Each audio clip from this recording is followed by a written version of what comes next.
Have you ever thought about starting your own podcast? When I started years ago, I needed a platform to help me distribute my work, and I discovered Anchor. Anchor is a one stop shop for recording, hosting, and distributing your podcast. And what I found most helpful is that Anchor is 100% free and super easy to use. And not only that, Anchor matches you with great sponsors who want to advertise with your podcast. And that means that you can get paid to do what you love, and that is to record your thoughts. If you want to get started, go ahead and go to anchor.fm/start. Again, that's anchor.fm/start. And join me and other podcasters as we use Anchor to get our thoughts out into the world. Hey everyone, this is your host of the Dr. William Clark podcast. This is Dr. William Clark. Glad to be with you again. Back in the saddle. We are back in the saddle, and I wanted to just address something with nonprofit leaders out there, particularly those who are new, who are starting out, those who are just starting out on the beat, who are trying to figure out how to make things happen for their nonprofits. And, you're in this interesting space where you're trying to figure out, how do you do the best job you can with what you got?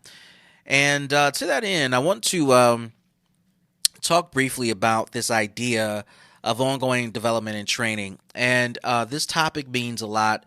It's relevant. It speaks to what is important for nonprofit leaders to know and to do every day. And that is the process of ongoing development, ongoing learning, specifically as it relates to fundraising, grant writing, revenue generation, etc. When I think about why we talk about fundraising so much, when I think about why we address this topic so much, we do so because it seems as though revenue and money and income is the epicenter of the life of a business and, of course, nonprofits. Now, when you hear that statement, it can sound kind of crazy because, many people get into the nonprofit business because of a heart issue. They are burdened by something and they are responding. They want to be responsive to what's going on within a community, with a group of people, with a certain people group or situation, and they decide that they want to be responsive to that, and their heart is burdening them to be responsive to that.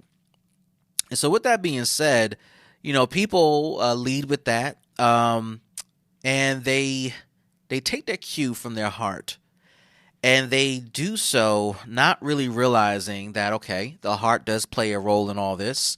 The heart does have something to do as it relates to getting into this specific work. And the heart continues to be the driver for what we do. That, don't get it wrong. Don't get it twisted. Just about everyone you meet in a nonprofit space is driven by the heart. But what isn't ever present in the mind of a entrepreneur who's launching a nonprofit business, what's not prevalent in the mind of board members who are doing something for, quote, charity, was not present in the mind of people who are burdened by this thing that they call a mission, a purpose, a vision, is that you're running a business. At the end of the day, you are running a business. You are running a business that requires cash flow, that requires revenue in order for you to do what you believe is essential. In order for you to perform at your best, in order for you to have the type of impact you want to have, in order for you to change lives in a way that you want to change lives, you have to not only be driven by the heart, because the heart is essential. It is a part of the driving force that keeps you going even when money is not coming in. The heart is the driving force behind keeping you inspired, keeping you encouraged, even when there's nothing there that's worth moving forward with, right? Even when you don't have support, even when friends and family forsake you, when partners who you thought were partners, are no longer connecting with you, the heart keeps you going. So we want to make sure that we acknowledge that particular truth, that reality, that the heart is essential. But once you move beyond the heart for a moment, you have to realize that if you have a mission that's worthwhile, if you have an organization that is worth the effort that you're putting into it, if you have an organization that has a board that is willing to support it, funders that are willing to support it, then you also have to acknowledge that you have a business to run. And you need business, you need revenue, you need income to pay your people to operate the mission that drives your heart. Now, because of that, it's important for you to remember this. It's important for you to remember that since the heart is driving everything you're doing, since the heart is the reason for the inspiration you have, since the heart is the supporting source behind what you're doing, you have to balance the heart with business, with revenue, with income. You must. Because if you don't have income, if you don't have cash flow, if you don't have revenue coming in, you have no business to speak of. You have nothing to offer. You have nothing that you can give back to your community. You have nothing you can give back to the people that depend upon you. You have nothing. At the end of the day, that is the point, that people can look at you and say, hey, if you need something, you can go ahead and get it from this particular organization. You can get it from this particular institution. You can get it from this particular leader. That matters a lot. Now, one of the things that you don't want to ever do is begin to create a community support system, ecosystem that says we can go to your nonprofit for support and you're here one day but gone the next. And that can be a very, very scary thing, a downright scary thing, because now you created the situation where people are depending upon you, and then all of a sudden you are no longer there because you couldn't pay your rent, couldn't pay your bills, couldn't pay your light bill, couldn't pay your staff, and everyone and everything that was there is now gone, and the community now has a void yet again, and there's no one to fill it. So in order to have sustainability, in order to have the capacity to be here for the long haul, you must master your fundraising skills. And this is why we're talking about the ongoing development of your fundraising skills. It's not something you just learn once and you do it. It's not like riding a bike. I think there are processes and elements in it that are like riding a bike. And once you start picking up your bike again, then you can remember certain things that, that does work. But the thing that's happening now with Corona and how this has shifted the culture, how this has shifted how we do business, how we view things, how we interact with each other, that shift has caused so many organizations to have to figure out how to do business different. Let's just pause on the fundraising for a second. Just the operations of one nonprofit, its program operations, how it's delivered, all of that has been shifted tremendously to the point that now nonprofits, if they have a direct service that they deliver to customers, are now doing it virtually or through phones as the primary source. Yes, it's a little weird. Yes, it's not normal. It's not what we expected. But think about this. That has become the new normal now in this season. This virus has shifted organizations who have had large staff counts, large number of staff people on the payroll, to now operating skeleton crew operations just to provide basic services to customers who are trying to figure out how to continue to operate given the circumstances. And because of those changes, nonprofits are being questioned by funders in terms of, what are you doing with our sources, our refunds, our sources, our funding? What are you doing to continue to provide services? How are you continuing to make a difference in this community? Those questions are still persistent. And at the end of the day, you have to answer those questions. Now, if you're answering those questions about how you are keeping things going, about programming and operations, your board is likely asking you the same questions. What's the impact of our finances? What's the impact of our ability to continue to provide services? What's the impact of our ability to pay our rent, to pay our light bills, to pay staff, to cover medical costs, to cover retirement costs, and all these other things that still have to go on and function in spite of you not being in your office. And so fundraising is a skill that you got to continue to refine and perfect. It is something that you're constantly improving upon. Specifically, if you're the executive director or the CEO of your nonprofit, you are the one who is responsible for being the cheerleader in chief and the fundraiser in chief. Yes, you may have a fundraising person, a grant writer, a development person who does all this stuff for you. Yes, but the chief development role, the person who's chiefly responsible for fundraising and making finances do what it do, is the executive director, and it's you. It's you who's starting this nonprofit. It's you who has this passion, who has this burden. It's you who has this desire to see something change and shift in one's community. It's you. You are the one who is responsible for making this happen. It's you, and this is why ongoing development of your fundraising skills matter.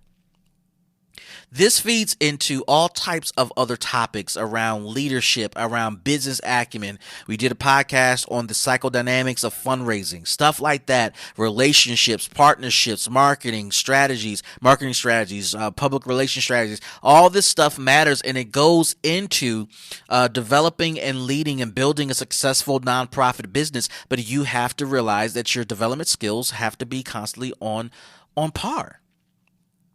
Things are changing. Now, you're going to have to figure out how to monetize your online program. When you used to have a program at XYZ Street, right, live at a particular facility, it was easy to say, hey, we need money to pay for rent, need money to pay for supplies. Now things are virtual, and if you are thinking about keeping things virtual or some sort of balance between virtual and in person going forward, even when things go back to quote normal, how do you monetize that? And you can't monetize it the way you used to with your pre-corona strategies. That's not going to work. That's not going to get you what you need. You're going to have to think about strategies that are going to be useful and relevant for this online virtual season. You're going to have to think about ways to leverage this online environment that you are now operating in so that funders can see the value you provide and not just expenses you're incurring because you're a quote nonprofit and you need a handout. So for those of you who are doing the online thing, what are you doing online? What's working about your online program or product? What are your customers? I'm talking about your clients. What are your customers saying about your online product? And then how can you monetize it with funders? What can funders get out of a different relationship, an augmented relationship with you? What can they realize from this relationship with you? What can they benefit from by being in this new virtual relationship with you? This is the question of the hour that you must be answering now. And you got to answer it over and over and over again. If it wasn't Corona, it would have been something else that would have caused you and forced you to think about this question deeply. What is it that you can tell your funder that this is worth partnering with us for, with, over, etc., however you want to say it? We got this new thing happening. We got this new thing occurring. We got this thing that is making a difference. We got this thing that is challenging our ability to do what we do. And we think that this is a huge opportunity for you to be a part of it. What is it that you can tell a funder? Because the way we used to do stuff, the way things used to be, isn't working. It's not going to work anymore. This is the future. This is the new wave. And this is why we're talking about fundraising strategies. Now, I have said in previous podcasts, and I will continue to say for those who are new to the business, those who are just starting out, you cannot expect to raise serious money as a new nonprofit. And even if you've been around for a few years, 2, 3, 4, 5 years, you cannot expect to get major money if you've never earned a grant, because earning a grant is saying that you have shown a funder you have the ability to not only write a grant and get this, the perfect grant, I got a class on that. Go to elipatrick.com. Go to mysixfigurefunding.com. You'll see the How to Write the Perfect Grant class, just $29. It's not just the funder saying you wrote the perfect grant, here's the money. It's the funder saying you have proven that you have the capacity to manage large sums of money. You know how to deploy it. You know how to leverage it. You know how to utilize it. You know how to make it happen for your clients. And you know how to leverage it to create other revenue, bring in other funders to be a part of that funding portfolio. If you don't know how to do that, you got to learn how to get partners and build up partnerships. Again, go to elipatrick.com, mysixfigurefunding.com. You'll see a free webinar on how to build land your next grant with partners. Free class I teach. I give you all the secrets. I teach you how to do it. It is the secret. It is the secret of all secrets that I teach, and it is a difference maker for any new nonprofit. And I will tell you this, and I say this often, this is not a secret just for new nonprofits. This is the secret for established nonprofits that we leverage all the time to continue to grow our revenue, to continue to grow our impact, to continue to grow what we do for the communities that we serve. It is partnerships, friends and partnerships, friends and partnerships. Say it with me, friends and partnerships. It is the difference. It is the difference. And so as it relates to the ongoing development of your fundraising skill, it must be inclusive of partners. It must be inclusive of friends. It must be inclusive of people who are buying into what you got going on. That is the honest to God truth.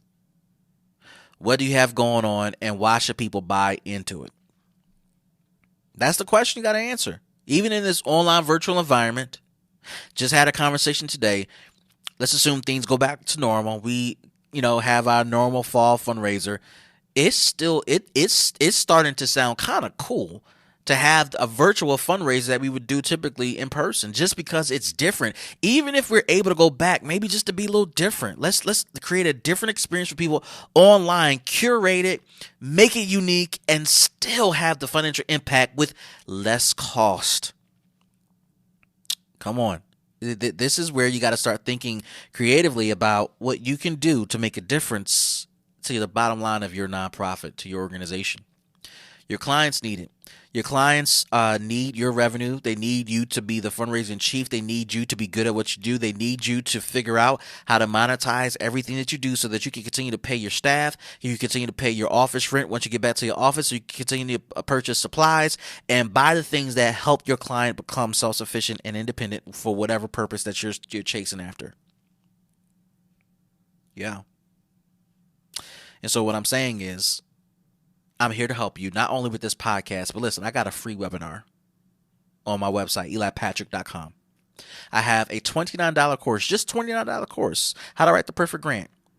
One of my best courses, just $29. Go to elipatrick.com, go to mysixfigurefunding.com, and it will take you to that particular class, those two classes. But How to Write the Perfect Grant, you need to know how to do that. You need to know how to make that happen. And quite frankly, when you take my class, it's not going to be what you think it is.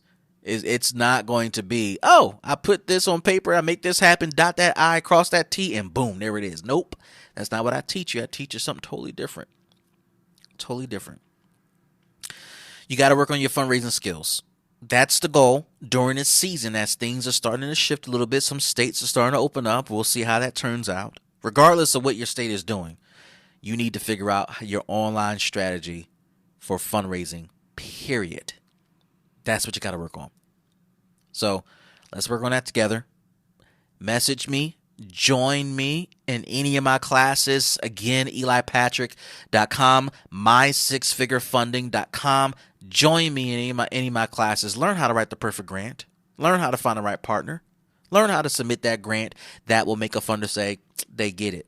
I want to work with them. I want to partner with them. Join me, elipatrick.com, mysixfigurefunding.com. This is Dr. William Clark, your host of the Dr. William Clark podcast. We'll see you in the next show.